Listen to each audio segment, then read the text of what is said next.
Shalom Chavrim, I'm Stephen Ben-Nun. You're watching Israeli News Live.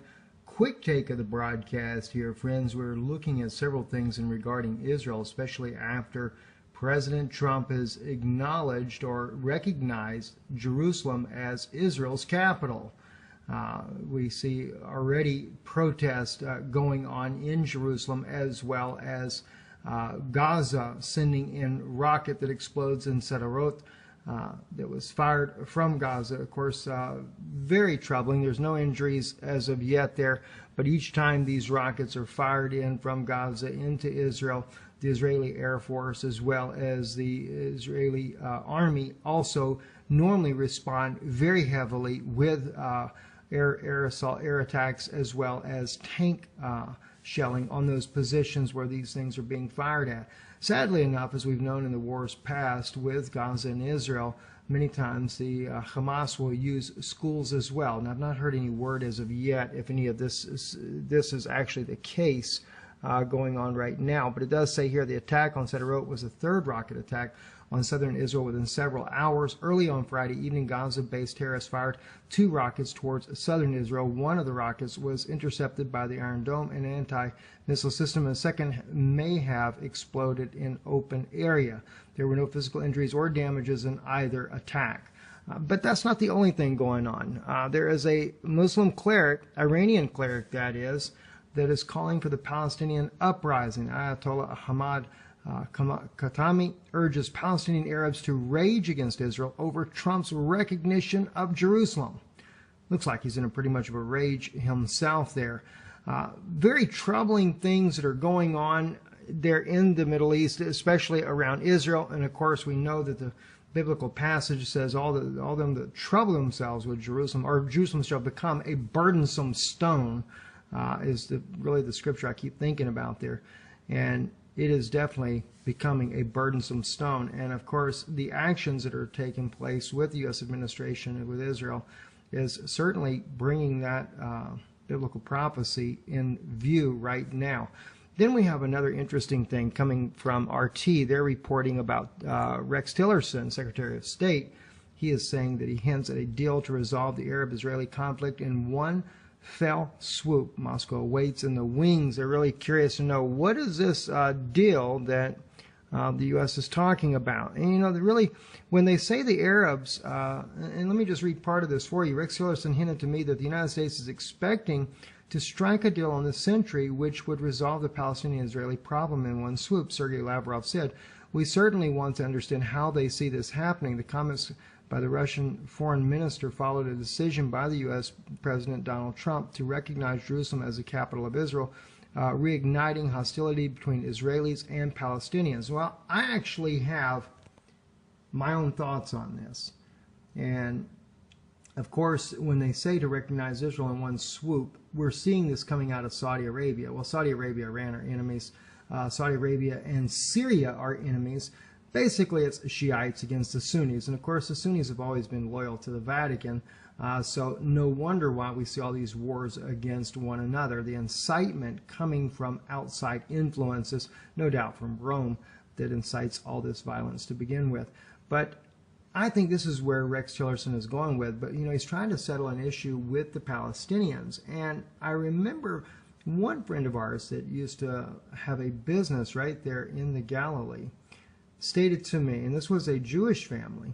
Now, the sister that knew me was also a believer in Yeshua, but one thing that she stated was that a Catholic priest that actually had a church there next to where their business was actually in the Galilee, in Tiberias, and they were talking about that all the property that belonged to the Vatican and a deal with Israel was to be given back. Now, as that was being stated, she shared with me that a priest from Africa, South Africa, said that they were definitely going to have 2 states in Israel. Now, this, by the way, this is back more than 10, 15 years ago, if I'm not mistaken. But he had mentioned to her, this Catholic priest from South Africa mentioned to her that the Golan was going to end up would be going to the Palestinians. Now, I think where this is actually going is that they're going to try to make a deal with Bashar al-Assad, President Bashar al-Assad, to allow what Israel has been holding since the 1973 war, that they are going to allow the Palestinians to have this and try to soften their stance with Syria. Now, that may be in conjunction with trying to overthrow Bashar al-Assad and put in the renegades in there, al-Nusra, al-Qaeda, ISIS, and all these militants that would end up running the nation. That's where I think that this deal is actually going. And to top that off, to have two as a witness in this case, I had a top leading UN not spokesman, but a UN representative that also shared with me that indeed the Golan, hinted I should say, that the Golan would actually go under Palestinian control. Whether or not that's really going to be the case or not is really hard-pressed to see.